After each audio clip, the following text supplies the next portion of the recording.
there's something that I have to ask this because it's like it's the only thing I can think about it all of a sudden for a moment. And just to be clear, anything that we say in this, if there's ever a point where you're like, I don't really want that going out, all you have to do is tell me and I have no problem cutting anything. All right. All right? All right. But howdy, folks. Brian Cusco coming at you here with our first official interview on Redline Report.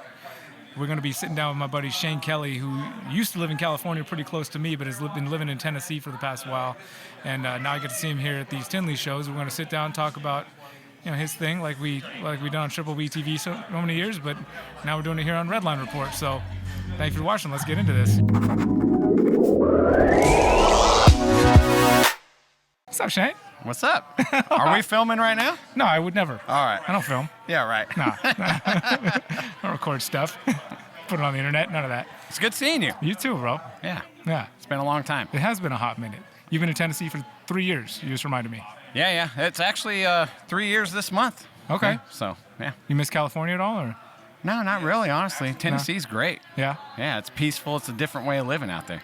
People are, like, real nice, and it's just different. I don't know how to explain it. Well, you were coming from Bakersfield, right? So... Yeah. Sorry, Bakersfield. And then before that, Ventura. So it was like the cross between the beach scene and the LA scene, like where they meet, So it was a little different. Yeah, Ventura ain't too bad. It has its moments, I guess. But yeah, Tennessee. You know what's funny? I've yet to go to Tennessee. I know a lot of people out there now. Travis is out there. Yeah. Came out from Slow County. And then, of course, all the people that are locals, like Brittany and like all those Tennessee keepers. Matt. Yeah. Yeah. That's my tattoo artist, Matt. Oh, Matt's doing your work? Yeah. Awesome, dude. Yeah. We go to shows together and stuff too, man. Oh, that's killer, man. Yeah. I love Matt, dude. I miss that guy. I haven't talked to him for a hot minute. Sorry, Matt. I'll call you. Yeah. We filmed before. You've come to my house, and we filmed there. And we just, I remember we had you double fist and scrub pythons, and yeah, that was awesome. We didn't actually do like a thing though where we talked about like what you're doing over there, what you've been doing at Smalltown Exotics. Now, how long ago did you start Smalltown Exotics? So that first time we filmed, I was still fairly new. So I started building in 2019 and producing in 2020. Okay. Yeah. So, and when I went to your house that other time, I just got bit by my beaded lizard. Oh, remember that's right. Yeah. That's right. I do remember that. Yeah. I was driving over there. Should I still drive? Yes. Okay, go. Yeah, I do remember that. Yeah. What got you into exotic animals or snakes in particular? So, kind of standard story. I grew up catching the local stuff, horny toads and, all the different snakes and rattlesnakes and stuff. And then, like Burmese and boas were like the thing, like Jake the Snake Roberts and Alice Cooper. Bam, that's what started my love. And then as I got old enough to own those myself, I started doing that in my early 20s. I was a Noah's Ark keeper. I had a bunch of, like, one of everything. And then I got out for about 10, 15 years. And then, I don't know, man, one day I seen a genetic striped ball python, and I bought it. And then my kids said, Dad, check out YouTube, and the rest is history. Where did you find that snake? It was on XYZ. Like, I think I seen it on Facebook or something, but it was through XYZ, and I just bought it. I was like, wow, these things are a lot cheaper than back in the early 2000s. I'm going to buy that, And then, like I said, I seen YouTube, and I seen you and, like, a bunch of our other friends, and the rest is history after that. That's cool, man. Yeah. So what would you say, like, is there anything that you want out of keeping? Like, what do you want out of keeping or breeding? Like, out of your endeavors with animals, what do you want from that? So it's definitely a big part of my story is, like, there was a lot of substance abuse in my past, right? So this is my happy spot, my zen. This is what, like, cleaning snakes is, like, my zen spot. And then to be able to help other people. So, like, I get a lot of positive feedback from that, and that feeds me to do better with reptiles. And then for my personal thing, too, man, I'm really, really researching, like, locality boas and stuff. I'd like to just, like, be a part of, like, making sure those stay in the hobby another generation or two as well. So ball pythons are just fun, super fun, like the morphs and blah, blah, blah, but that's like real fast-paced stuff, so I really like the locality boa stuff. I was just talking to Vin right before this interview, and yeah. Vin's a good guy to talk to about that. Yeah, I had him sign his book and all that, I'm out here fanboying. I should probably get Vin to come back. I've had Vin on most Tinleys. I don't have him scheduled this week, and I should probably get him to come over here, sit down at the new tablecloth and stuff. Well, the first time I had a conversation with them was through a Zoom call with you. Oh, that's right. That's right. Yeah. Okay. Like right when the pandemic hit, and when you went to that format. Yep. And then I just talked to him about that, and he's like, "Oh, I remember that." I'm like, "Good." Nice. So. That's awesome. Well, that's definitely something that I want out of this, and I thought that you asked me, but like is connecting people. I love connecting people. I love like seeing people like come together in the hobby. It's a beautiful thing because we all like snakes and stuff, and it's just cool to see people come together through it. Yeah. And make the hobby a better place when they're coming together. For Yeah, sure. definitely. And just like I said, I like helping people. That helps me feel at peace inside. So if I can help someone with breeding stuff, there's other people that are into sobriety that are into reptiles too, and I connect with them, and it's just a great place to be. I love it. Yeah, that's awesome, man. Yeah. Okay, there's something I have to ask this because it's like that's the only thing I can think about it all of a sudden for a moment. And just to be clear, anything that we say in this, if there's ever a point where you're like, I don't really want that going out, all you have to do is tell me, and I have no problem cutting anything. All right. But like, I just immediately think about MJ, right? Because of like that's also kind of his story. Like, snakes keep him from like it's like his zen place for not being on substance abuse or trying to be as much of an asshole as he can be, which he's working on. But how are you guys there? I know there was definitely not good stuff there. There's nothing there. Yeah. I went my own way. Yeah. You don't see there would be any kind of reconciliation or anything that could be done to. I don't really see that there needs to be, honestly. I mean, that's where I'm at with it. I'm happy doing my thing. He can do his thing. I'm good with that.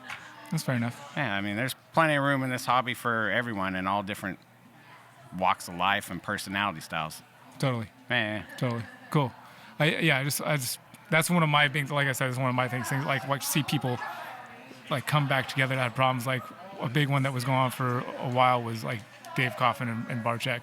Right. There were two friends of mine that was like, there was something there, and I was like, dang, this sucks because like I really want to do things with both you guys, but there was that thing. Right. And it was nice to see that finally squashed. So I know that that's not always going to happen with people. Right. But it is a bit of a dream of mine. Like I daydream about like people that are odds ends, especially in our kind of tight knit small hobby, like having a reconciliation when there's been a huge, especially if there's been a huge blow up or something. I try to stay with Bruce Lee's philosophy and just be water, man. I'm not trying to force nothing. I just kind of go with the flow and whatever. That's cool. I'm not trying to push nothing. Yeah. I guess I'm trying to push a little bit. Sorry. It is just like, I think that's at my core. That's like what drives me to get out of bed in the mornings, like moments like that, seeing people like have those moments where it's like stuff gets put behind. But I totally understand it doesn't work. And let bygones be bygones is also a very healthy way to do it. Because sometimes it just doesn't work. Like you said, there's so many wild personalities out there. And I come from a spot where, and I recognize this even when I was a kid, like people are like, are you really going to go, like, Brian will just party with anybody. Right. Like, what are you doing? Like, don't listen to Brian when he says it's all good to come over because this might not be. Right. So that's probably one of my downfalls sometimes. But well, because you have a lot of friends in the industry and in life, not all of your friends are going to be friends with each other. Totally. I mean, that's just a fact of life. Totally. Yeah. So. Yeah, that's something I got to remember too, and that it's not my job to try and like fix all of those and mediate every little instance of that. Yeah. Even if it's like on my heart to do so. Yeah, no big deal here, man. I mean, we're good. But Tinley, how did you, like, this is a big show. It's not easy to get into this show as a vendor, is my understanding. I've never tried to come as a, like, vendor, but you're here, vending. This isn't your first time either. No, this is I think my third or fourth, something like that. I just fill in the gaps right now. I've yet to, like, have my table that is mine, but I take time off work every March and October, and I come to the show. This is like seeing everyone here, like, just brings it back to the first part of that conversation. Like, I work all year long behind the scenes. You know what it is, all the sacrifices we do for these reptiles. And then this is like part of my joyous moments, man. Like, I get to see everyone, and like, I get to see you. Yeah, totally. Like, we're on the other side from where we originally met. We're like in a different part of the United States, and I get to see you. Yeah, man. Yeah, so. Yeah, that's true. There is a special thing about Tinley. It's a kind of a happy place for a lot of reptile keepers. I remember one of the first guys I met out here, this guy Jordan Luck.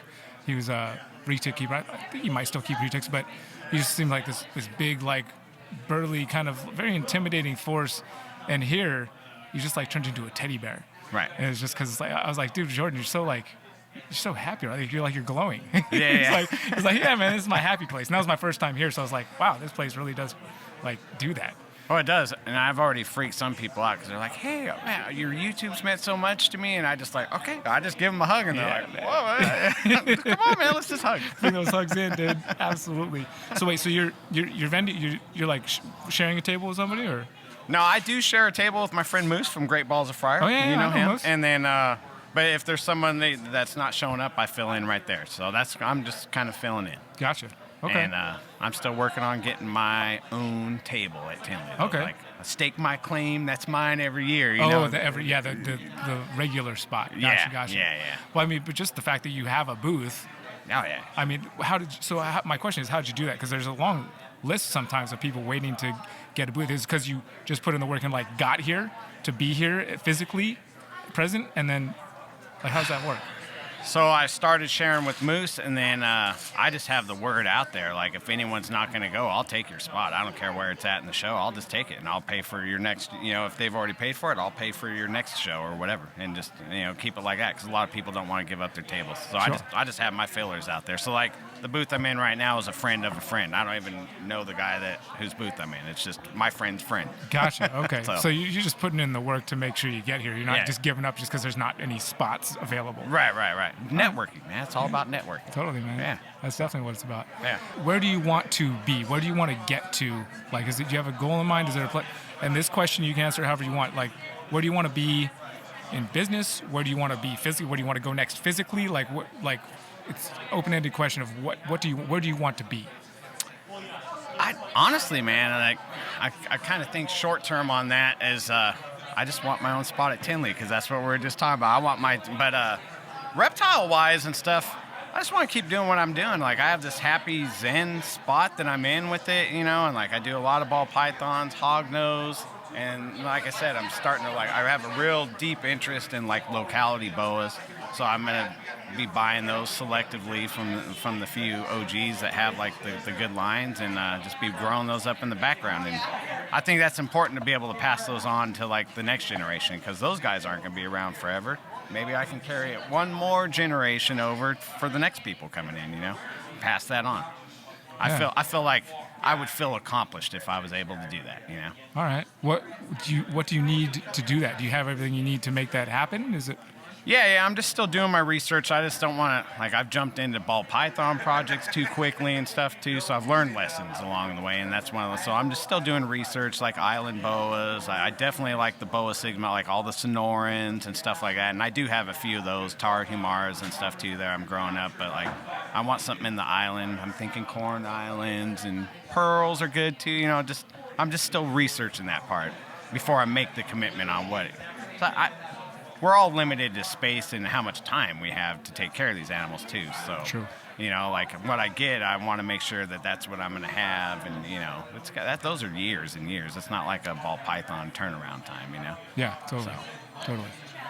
Cool, man. Well, I can tell that you're happy. Like you look happy. I'm looking in your eyes. Like I see like you're happy. And when I see you making your content too, you've gotten a lot more comfortable from when you first started, and it just seems like you're really enjoying what you're doing, man. Yeah. So it's cool to see, and I'm glad to see it. Yeah, I'm glad to see you, man. I'm happy to see you.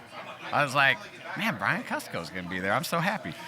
I didn't always make it to the March shows, but the very first time I came to the very first show I came to ever, an October show here, like halfway through the day Saturday, I was like, oh, I'm coming back here every year, like for sure.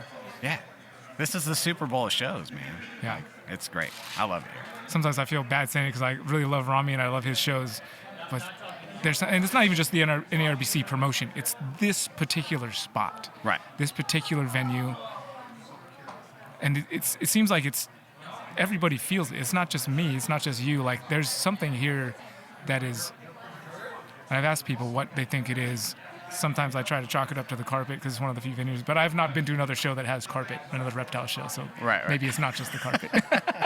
I know there's others out there. I just haven't been to any of them. It's kind of that Vegas style carpet, It's something you'd see in a casino, sort of.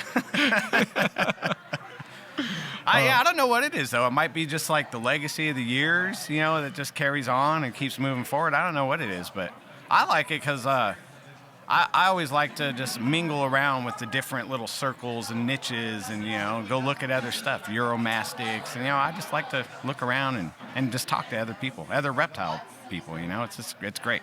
Did you go to a super show a lot when you were in California, or?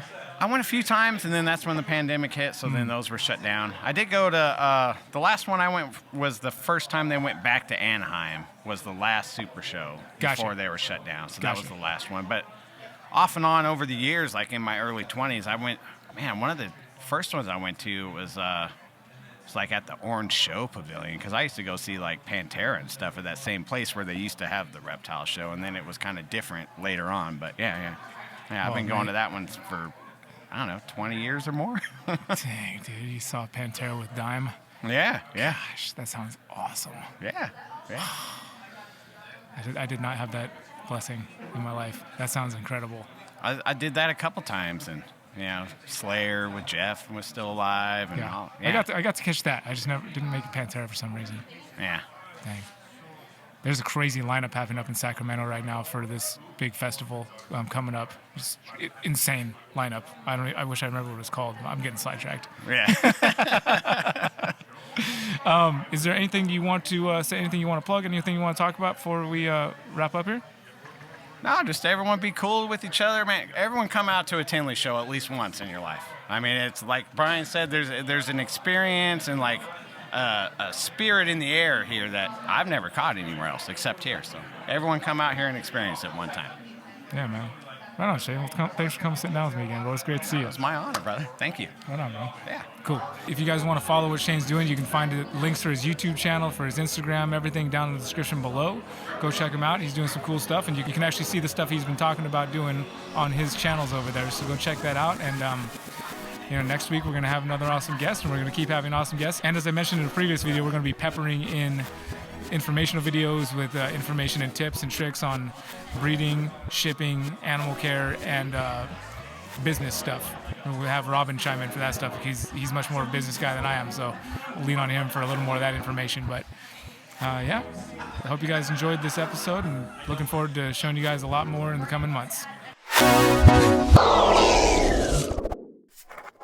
Shmur, shmur, shmur. Oh, I can't see that thing over there. That's all right. We look good, right? Yeah, we look great. Awesome. As long as we look good, that's all that really matters. Dude, check this out. Bam. Nice. Check this out. Bam. Yeah. Am I supposed to put these on? Yeah, I'm keeping these ones short. It's not a podcast. Just doing like the old Triple B stuff like you used to do. 10, 15 minutes. And I really like that headphone setup while we're doing it. Like I think it's going to be crucial, especially here, because like tomorrow is going to be mayhem around here. Yeah, so it'll be. Yeah, I was like, okay, we gotta have we gotta be able to hear each other, and not get too distracted. People are going to be yelling and stuff like, hey. Oh yeah.